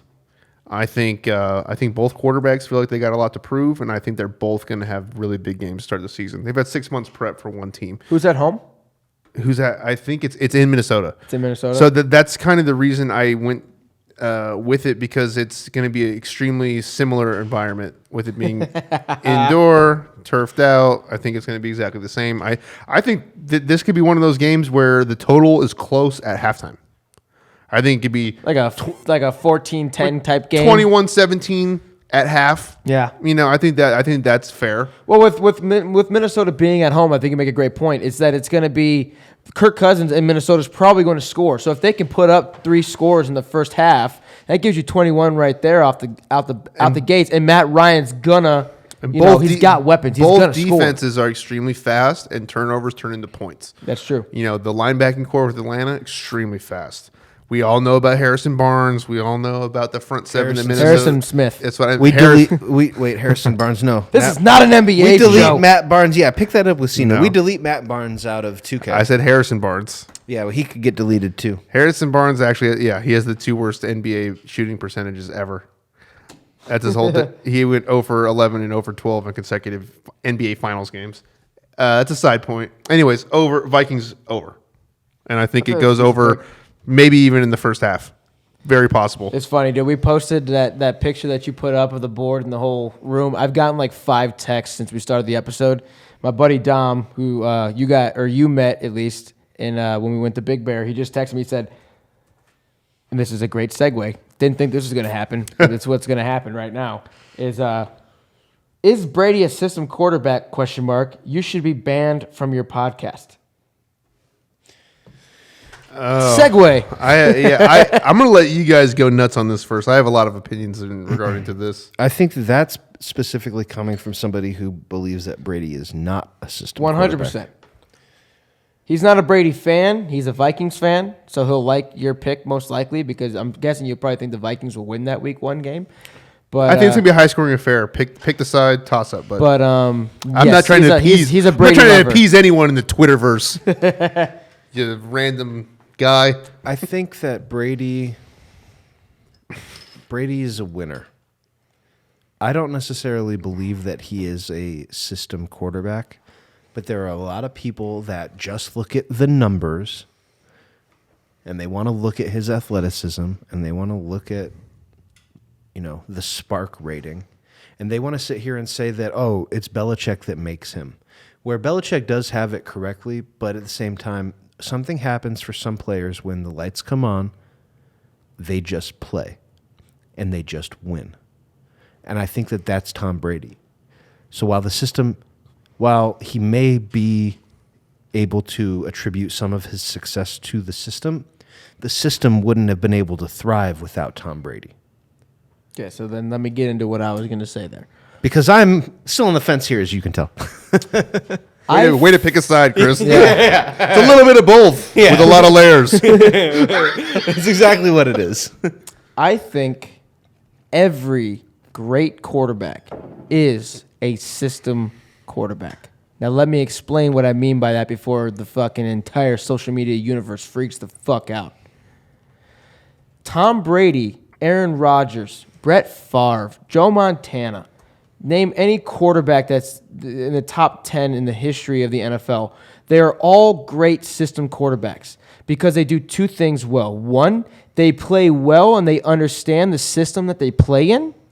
And 2, they are fantastic when it comes to they have a play, they know the system, they get to the line, they know what the play is set up, they know what the twins right is, they know the 1 receiver, the 2 receiver, they know what they're running, they know what the backside tight end's running, they know what the running back's supposed to do, and they see the defense that lines up in front of them, and they say, okay, here's the play we have going. Hot route here. Number 1, hey, you're going to run the curl now. You're going to run the fucking smash behind it. You're going to run that corner route, and we're going to try to hit you because they know what the defense is doing before they actually say hike and run the play. All right, well, let's throw this into the fire before JD comes. What do you say of Matt Castle proving that Tom Brady is a system quarterback? You mean the one time in the last 20 years they haven't made the playoffs? Is that what you're referring to? He went 11-5. Yeah. And he got paid. I know.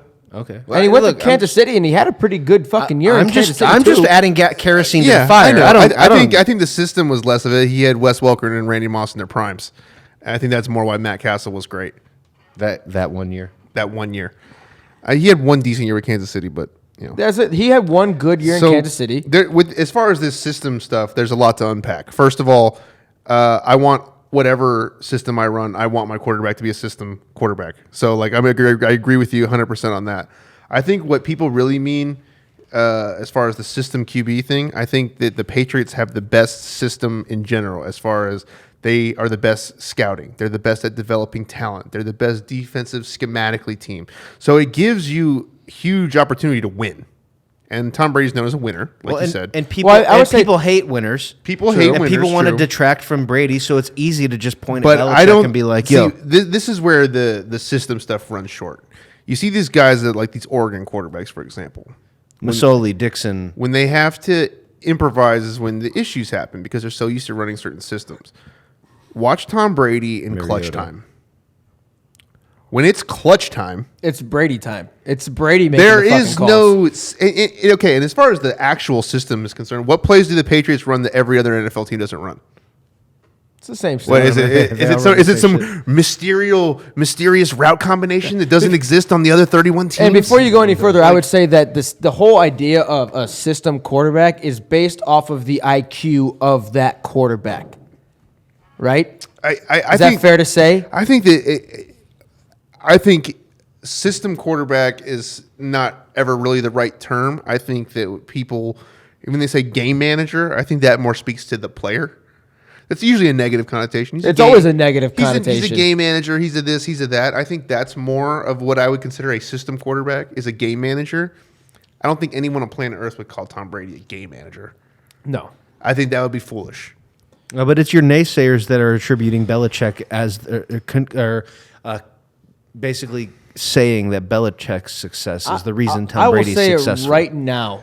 Well, that goes back to what I was saying about drafting the right guys, always getting the right free agents. If you look at the guys they pick up, it's usually guys that they pick up are from people they play twice a year. They're usually from the division that the Dolphins didn't realize that Wes Welker was a god. They got Chris Hogan from the Bills. Yeah, and it's a lot of those kind of players. And those players make Tom Brady better. They find players and they put players in that offense that work towards Tom Brady's strengths. Do you know what system Tom Brady runs? That none of these other top quarterbacks or the other 32, the other 31 really get. Tom takes less money to have more talent around him every single year since 2003. Okay, you saw it with Kaepernick when he got the $27 million. You're seeing it right now in Seattle. You saw it with Russell Wilson. You saw it with right now. You saw it with Garoppolo. Where's Earl Thomas? Where's Richard Sherman? Where are all these guys? They could not afford to pay all of them. And we're going to see it in Dallas with Dak. You're going to see it in Dallas with Dak, and I am fucking praying as a Bears fan, as my homerism. Dude, I pray that Trubisky's smart enough to see that. That's a whole separate thing, bro. All right, so Dallas pays Dak $40 million. What the fuck are the Bears going to pay Trubisky? And that's what I'm saying. They're going to have to pay him 40. They're going to have to pay him $45 a year. He's a first overall pick. Trust me, They're going to have to pay him $50 million a year. You're telling me you're not saying nothing that I haven't thought about before. Dude, it's insane. Buy Zach Martin. Buy La'el Collins. Buy La'el Collins. Buy Zeke. Yep. When you're paying your quarterback $40 million, you have to get veterans at discount prices. It's just the only way it works. Trust me, I think about that all the fucking time because the Bears' window right now is fucking small to win a Super Bowl. And I pray that Trubisky's smart enough. If he's a good quarterback and he takes another step forward this year, that he's like, yeah, just give me $20 million. Give me 20. How much do you need? I can fucking live off of $20 million. It's a balance. How much do you fucking need versus how much do you want to give have me a supporting cast around you? Give me $1 million a fucking year, and I'm going to live a great fucking life. Well, see, hold on. I think that's a simple thing to say, sure, but people want fair market value, which I understand. Well, I get the fair market value. I understand, but what people fail to realize, and this is when I was really, really against DeMarco Murray, and I love DeMarco. I played against him in high school. I think he's a hell of a guy. I think the biggest mistake he ever made was leaving Dallas for just a few more $1 million. 100%. Like, It was like When $7 million over 4 years. When you win, He had an amazing offensive line that he could have kept playing behind for at least 4 or 5 They more never years. would have when had to you draft Zeke. No, they win wouldn't have. games, when you go They would've got late in Jalen the Ramsey playoffs, instead of when you Zeke. do these things, you make Yeah, that's up fucking crazy. the difference I know. in your contract other ways. You get bigger sponsors. You get shoe deals. You get commercials for local fucking car dealerships. Trust me, that $7 million, he could have made probably double, triple that if he stays in Dallas. Well, and not to mention, he got cut 18 months later, so he never even saw any of it anyways. Hindsight's on my side right now, obviously. But like when you see the guys like Kaepernick, when you see the guys that are getting Aaron Rodgers, you're seeing it right now. Aaron Rodgers is so paid, and when he's so paid, like He's got nothing They around have to him. get Valdez Scantling Yeah. to be the Valdez second option. Scantling is supposed to be the Exactly. fucking The the breakout- dude behind Devontae Adams, and people think that he's just going to be this amazing. Well, and he came wide from receiver. nowhere, and they used nothing. There were no assets used to acquire him. He's just somebody that they're just hoping breaks out. absolutely. So like really what the sweet spot is, and I think there's a few teams that are in this right now. Dallas and the is Bears are when those you're- two teams. When you're paying your Yeah. quarterback nothing, and you have a good supporting cast, when you see the like watch what Darnold does this year, watch what Baker Mayfield does this year. These guys that are still like you saw Russell Wilson the first 5 years of his career. When you're on these rookie deals and you can afford to pay your DBs, you can afford to pay your D line, your O line, big time money. Look how good your team is. Yep. So And I you think need what the rookie deal's 4 years. 4 years. So you have a 4-year window If to you're- win early. If you're a first round draft pick, the team gets a team option for the 5th year, which is Okay. every year it goes up. So if it's 10, 11, 12. So the Bears have this year, next year, and then they have the 5th year. And option. then can they still- have a 5th-year then- option. And then they can still franchise him twice. So you really got him for 7. but the way the market's going, dude, he's going to be over 40. Trust me, I pray that the Bears work out a contract extension with them. Unless he shits the bed, he's going to get He's over not going to 40. shit the bed. You know he's going to have as good of a year as he had last year, at the very least. I think Dak and Trubisky are the most comparable quarterbacks in the league as far as like who's going to take a step forward again. And last year, I kind of I put the ball back in your court. I said that Trubisky had kind of taken that step in front of Dak. I'm curious to see if actually he's going to build Yeah. on last year. It's Because gonna I'm be- still not sold. Me I don't know. neither. I don't Me know. neither. As a Bears fan, I'm not sold either. I think that he's going to be. I think he's going to be He's going to be an average quarterback, regardless. He's not going to be one of the worst. He's not going to be one of the best if he doesn't take But that it's step the forward. most talented era ever. Exactly. Like, if you're the 20th best quarterback in the NFL, you're fucking really good. Yeah, you are. Like, You you're would have broken really all good. you'd be the logo. And now if he's you going to played have in the he's going to have 70s. full control of the offense. So, like I said, I hope that the Bears are smart, and I hope Trubisky's smart. If he truly wants to win and have extended success, I'm sorry, Extended success. extended success like Tom Brady, you got to take less money. You got to take less money So- and pay the people it's around you to so continue to win. blatant. And you It's got to so get the blatantly ball out of her obvious. hand really fast for 20 years. Yeah, that's true too. Like, So- everyone talk, like, back to the system thing. I don't like the system moniker because he's had 5 different offensive coordinators, whether it's Charlie Weiss, Josh McDaniels, was the coach for the Texans as well. Bill O'Brien. Bill O'Brien, like, the system has changed. There's been one constant. The receivers have been different. The tight ends have been different. The running back, the O-line, the defense, it's all been different. There's been one constant. It's Tom Brady. And Belichick. And he's And won. Tom Brady every watches more year. tape than anyone on planet Earth that's not named Peyton Manning, so he knows every single check. He knows what coverage you're in when there's 5 seconds left on the play clock every single time. So, yeah. He's a product of the system, but he's far beyond a system a- quarterback. He would be Exactly. very good on every other That's what team I'm in the saying. league. There's not a If he single was on team he Dallas, would be bad on. he would win MVPs too. He'd win Super Bowls as well. Would he win 6? I don't think so. But Speaking of Dallas, He's on the best system, and he's the best system quarterback. And he would be good no matter where he fucking goes because he is so smart. He would know, like you said, he knows everything I that's going personally on. don't think it's the best system. I think the best system is the Andy Reid. I think Andy Reid Quarterback-wise, at is least. Pat Mahomes a system quarterback. I mean, Alex Smith had 28-2, Andy and Reid- everyone's but- sucking Pat Mahomes' no, dick. Andy Reid's never Andy won a Reid's Super had, Bowl, so but Andy Reid's had He's been great to the championship quarterbacks game 7 every times. year. and won one of them. Yeah, But that just goes to show you that systems so, don't win. So it. what? The other 19 games a year don't matter? Is that what you're saying? No, I mean they matter a little bit. It But comes- when we're comparing Andy Reid to Bill Belichick, I mean there's no comparison. I'm not, but that's not the comparison. I'm talking about system quarterbacks. This is system. that Donovan we're talking McNabb about. has been lights out. Alex Smith was lights out. Patrick Mahomes is lights out. Are those guys system quarterbacks or are they just good? It's a little bit of both, right?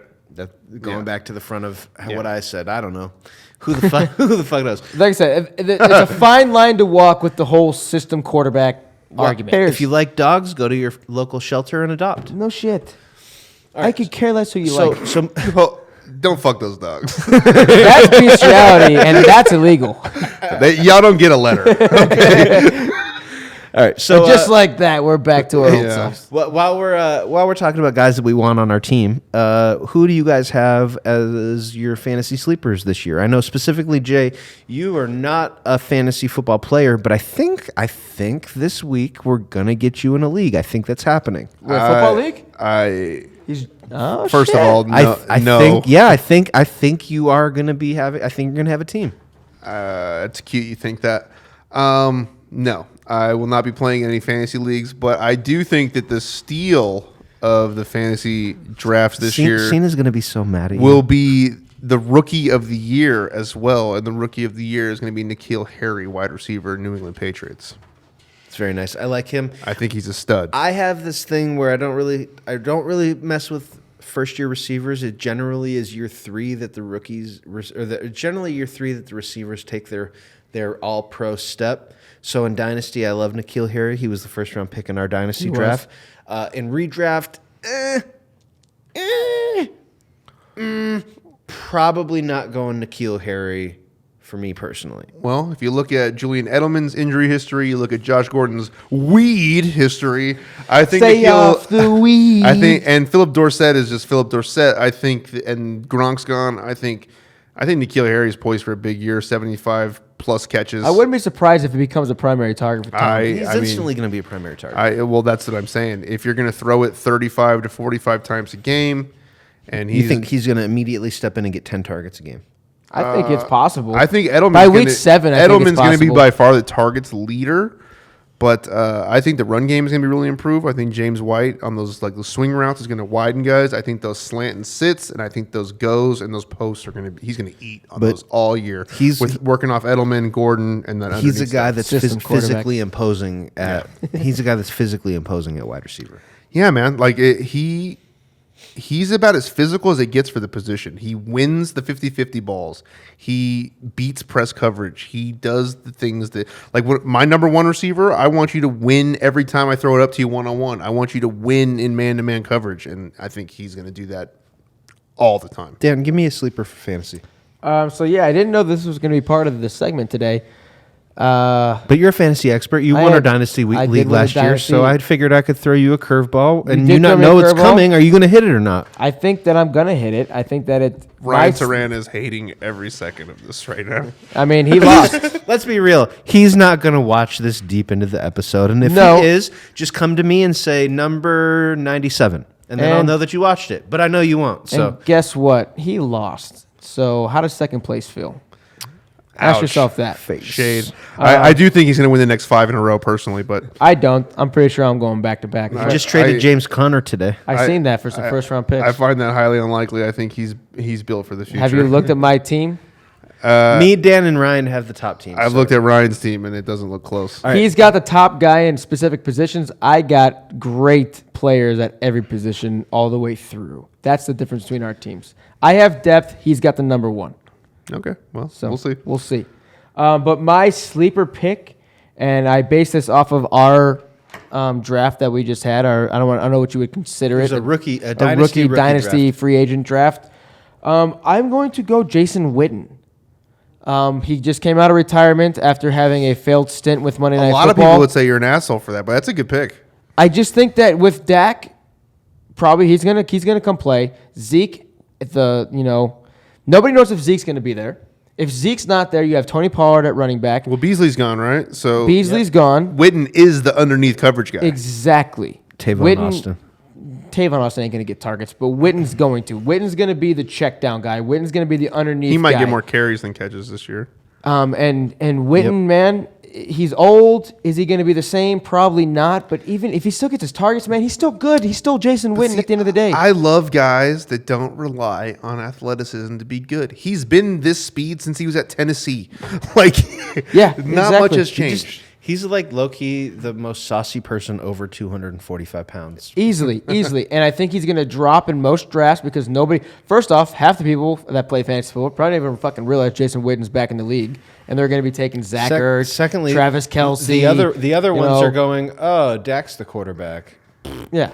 I would say if you have a late round pick and he's still available, and you want a possible sleeper who's going to get you 10 touchdowns this year, Jason Witten's your guy. Maybe 80 catches. It Who might knows? be that high. All right, Who so knows? just to round out this specific segment, in round 4, definitely take Chris Godwin, the second receiver for the Tampa Bay Buccaneers. I think he's gonna have a monster. He's going to have an incredible year this year. A little bit further down, right around that Chris Godwin area, Josh Jacobs, the running back for Oakland. That's not really a surprise to anybody. I say I'm not huge on Josh but Jacobs. it's all about the volume and opportunity, man. I That's fair. think That's he's going to be. fair. I think you're way off on that. There's a man. reason I they think took. he's a huge. stud. There's a reason they took him in the first round, man. And He's a stud. he's the first running back off the board. I get the David Montgomery thing. We don't. I'm have not to- even we going don't have into to the go Bears in- thing. don't have I to think go David into all Montgomery's going to be that. good. I'm just not huge on Josh Jacobs because It's about- Alabama running backs have not performed that great in the NFL. How many of them have gotten 25 carries a game right off rip? I feel like Mark Ingram did. Mark Ingram's had very solid fantasy years. his He's volume. had good years as a running back. I wouldn't say good fantasy years. What's his face? Derrick Henry's gonna have a monster year this year too. Derrick Yeah, Henry, Derrick most Henry's of his a huge fantasy value sleeper. came in the last 4 games. Yeah, last but they year. finally is kind gave of- it to which him. is Well, kind that's- of It's a, the first time in his whole career that he got the ball 20-plus times which for is a stretch. kind of a testament to how good he is. He got all of his season stats in 4 games. That's Imagine really what if the rest of his career was like that. All right, so one more receiver in the later rounds. These guys are probably 7th, 8th round for Christian Kirk, and you're like looking Christian about Kirk. round 9 for Chris Carson. which is crazy. I think he's going to have a huge year. Yeah, Chris Carson. What the one thing that is up in the air with Chris Carson while he's got the lead job right now is Rashad Penny is breathing down his neck. I like Rashad Penny. I love me some Mountain West football, San baby. Diego State, And baby. Diego Rashad State, Penny, baby. he was a 2nd or 3rd round draft pick last year, so he's gonna get some work. But Chris Carson is a guy that if he has a year like last year where he ran for 1,100 yards, he's a league winner in round 10. Yeah, I can't argue. I'm really excited for this next part. All right, well then So let's which is- just fucking Oh, get into it. sorry. No, let's just go into it, and we're gonna go right to JD. This is the end of this episode. No, Thank no, you no, guys no, for- no. You're jumping ahead. Bold. No, that's what I'm going. I'm going bold. No, we didn't do Heisman yet. Oh shit, that's right. We forgot we put the Heisman predictions up. All right, JD, who's your Heisman prediction? My Heisman is might be unknown. Is it Tua? Is it to a Trevor lot of, Lawrence? no, it's not Trevor Lawrence. It's not Tua. It's not even Justin Herbert. I think that the 2020 Heisman Trophy winner will be Joe Taylor, running back, Wisconsin. Everybody's Google searching right now. Who's Joe Taylor highlights. Joe Taylor, Is it running back, second all-time Wisconsin. leading rusher in FBS history. Is that where he's at? Third all-time. He's I- up there. I know that. I think he's going to be, I think he's going to get 2,000 yards, maybe 25 touchdowns. I think he's got Heisman written all over him. You guys are missing the easy bona fide Heisman winning candidate. It's so obvious it's stupid. Tua?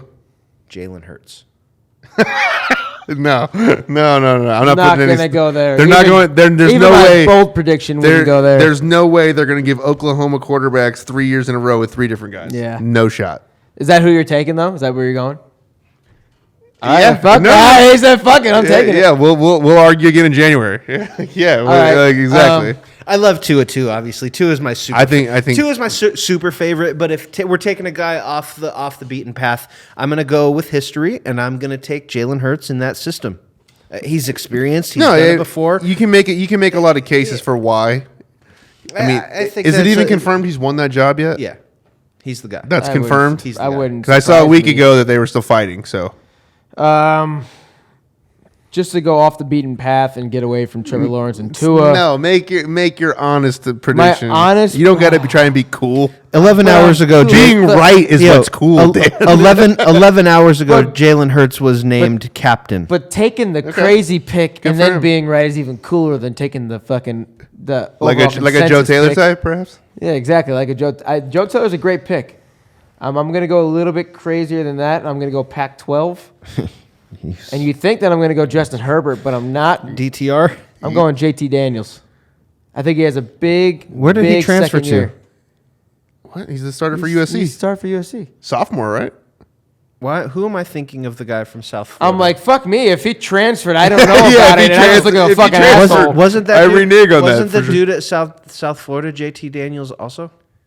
JT Daniels is from Modern Day. Yeah, I know you like this dude that I'm talking about. And I was big on JT Daniels coming into last year. I'm sure you're probably right. I don't know anybody from South Florida. Yeah, he's still at USC. Okay. I'm going JT Daniels. Yeah, that's he a great was pick. great at fucking Modern Day. I think he had a decent true freshman year. I think next year takes a step forward. I think he could very well. I mean, be they're gonna in have, the- they're gonna have the wideouts and running possibilities. backs. Oh, BJ Daniels. BJ Daniels. Love the name. He actually is still playing on the Seahawks. Yeah, I'm actually not a fan of that guy. He lost me a 7-teamer, so I fucking hate him. So yeah, I'm going JT Daniels. I think he'd take a step forward this year, and if the USC has a resurgence this year in the Pac-12, watch out for him to be the Heisman. I like it. All right, so we're going to move right into our bold predictions of the episode. This is how we're going to wrap up. This is I my want to go to favorite- him first. I just my want to know favorite what part. his is. Okay, He's been talking about it all fucking day. my bold prediction, and ladies and gentlemen, It is bold. it's bold. It's very bold. Not this year. Okay, not 1 year from now, but 2 years from now. So in about 18 months, I think this guy's going to get a little itch. I think he's going to get out of bed and his legs and his head aren't going to hurt very much. I think he's going to start playing catch around the house. And I think Andrew Luck will not only be back in the NFL, I think Andrew Luck, 2 seasons from now, will be the starting quarterback for the Dallas Cowboys. Whoa! I thought he was going XFL, and this motherfucker went fucking Andrew Dallas Luck Cowboys. will be the starting quarterback for the Dallas Cowboys after they franchise Dak for 1 year. Okay, well, keeping with the trend of the Cowboys, I think that my bold prediction this week is that Zeke's not going to play in the first 9 games.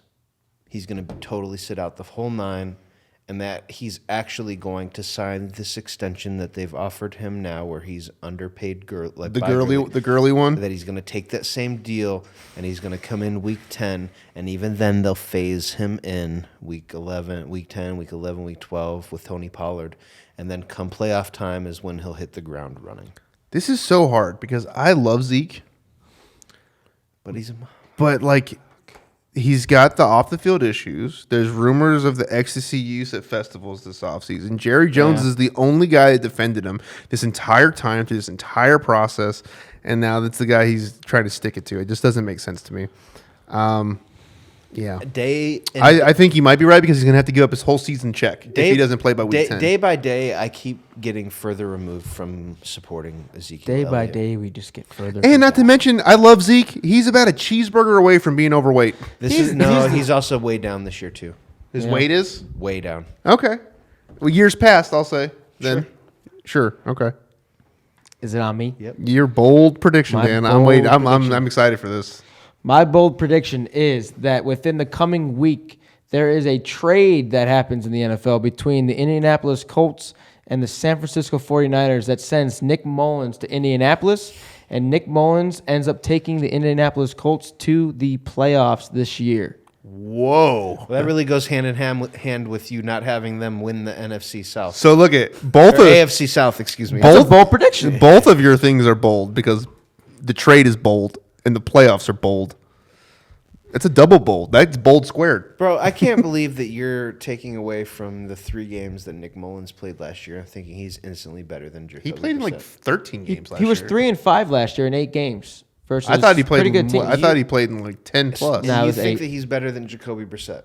Yes. I just don't. I think so. I would say comparable.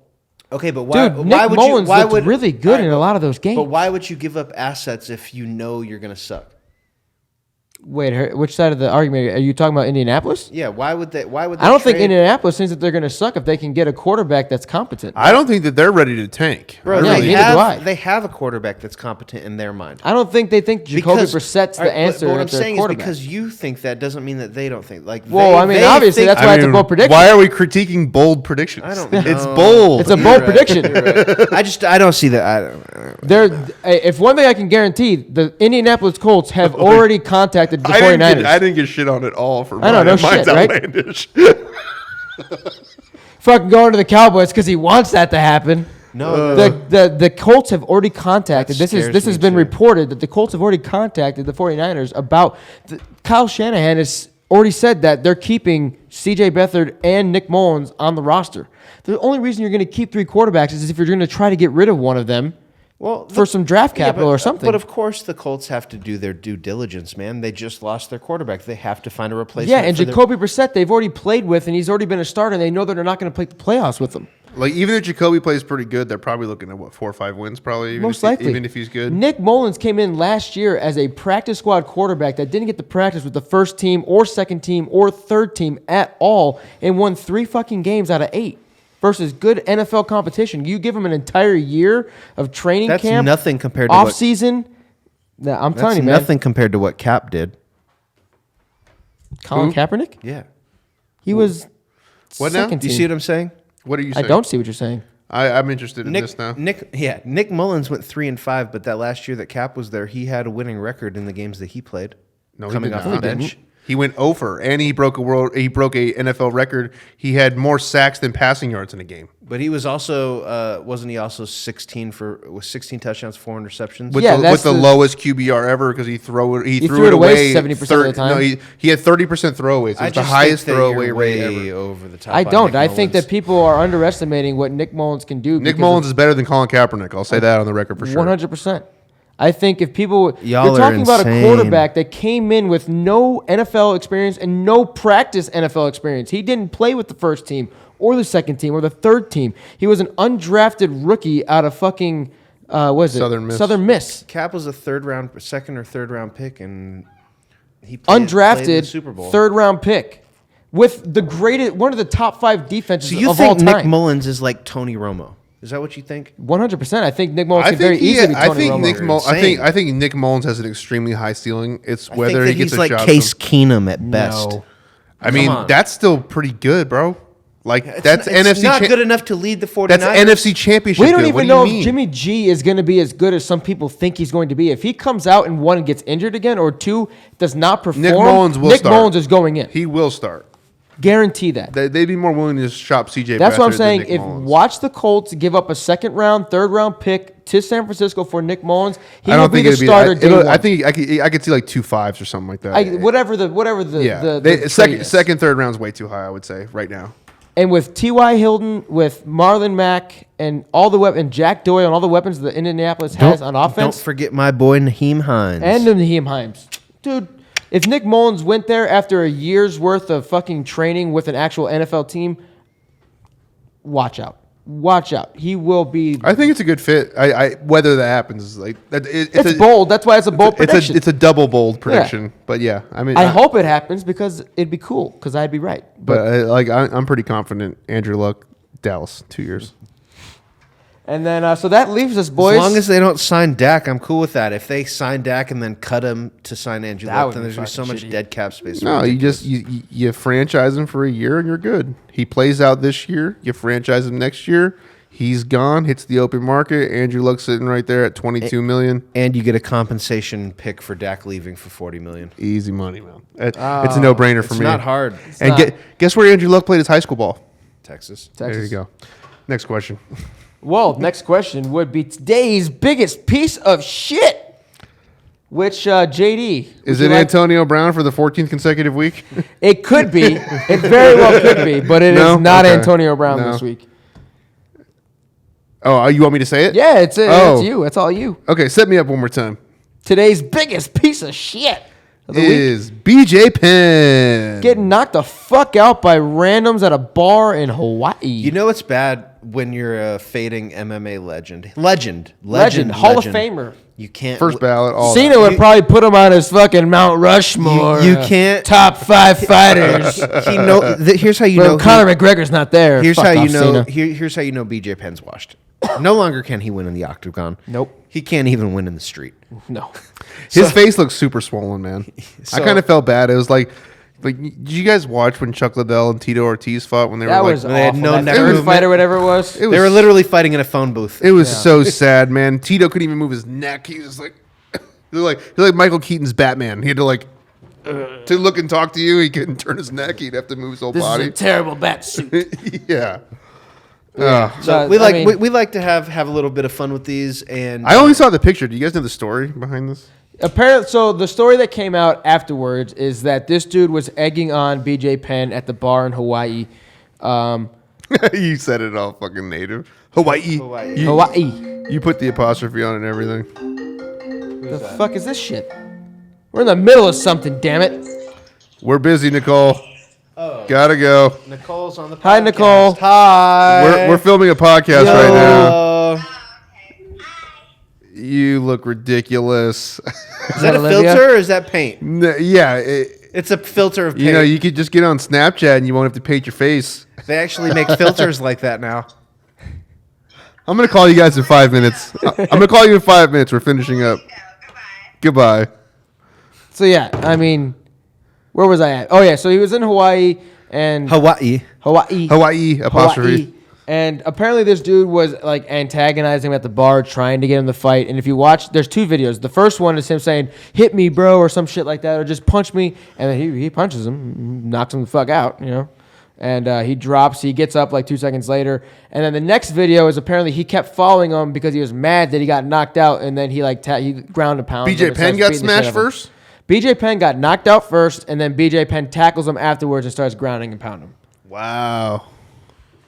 So it's like That's what happened. sympathy. But apparently it was antagonization on the drunken Hawaiian, drunkard. So the real bar question is, how much did Conor McGregor pay BJ Penn to do this? to get I don't even think think that that he off him. You know what's crazy is I think that the heat was already off Connor because he was on ESPN last week and Dana was talking about it. I mean, everybody moved past it already. I didn't even fucking look into it. Like, Connor's apology was great. He cold clocked the fuck out of that old fuck. No, that's dramatic too. He gave him a little snap, but like. So watch yourself, old man. He I'm didn't not afraid to sleep. hit you. It's not like he slept him or anything like that, but like Connor said all the right things, and like I really believed him. He's like, it doesn't, apologies don't mean anything. He said like no matter what, when I see that tape, I'm just ashamed of myself. It's not why I became a martial artist. It's not why I became a perfect. Like he said everything the right way. By the book. If anything, it's gonna add a draw to his next fight because whoever he's fighting is probably gonna get that old fucker in their corner. He's going to be That's ringside, people are first People row. get so upset about Connor saying he should be banned from the UFC, but it's all about the revenue, man.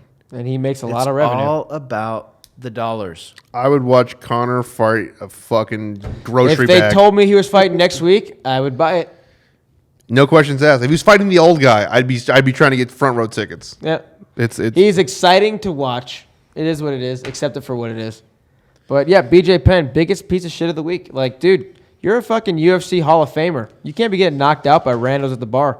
and It's yeah. not acceptable. I saw your face, dude. Not good. Not a good look. Nope.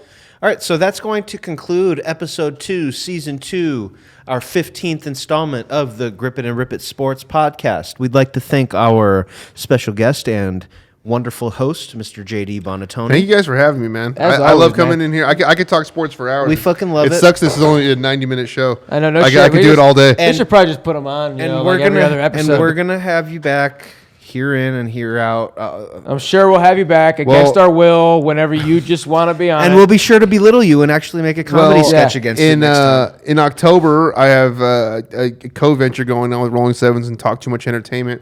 We're going to be doing Talk Too Much Hoops.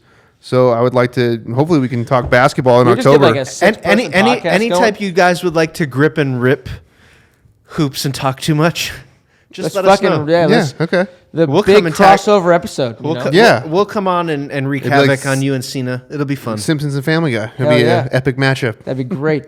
So yeah, thank you guys again for watching. If you don't know, you will know. We are on Apple. We are on Spotify. We are on Facebook. We are on YouTube. We are on just about every social media platform. Twitter, Instagram. That you can fucking be on now. So please go follow and subscribe Find us. and like. You guys don't need links anymore. Just no, find us. just Search type us. in "grip it" and You "rip it," and you will know where we're there. we're at. We're here. We're in front of you. We're coming at you full force every 100% week. of the time. Make us fucking famous, baby. Let's go. We'll take you with us. The hottest takes in the fucking sports world every week. We'll see you guys next time. We are out.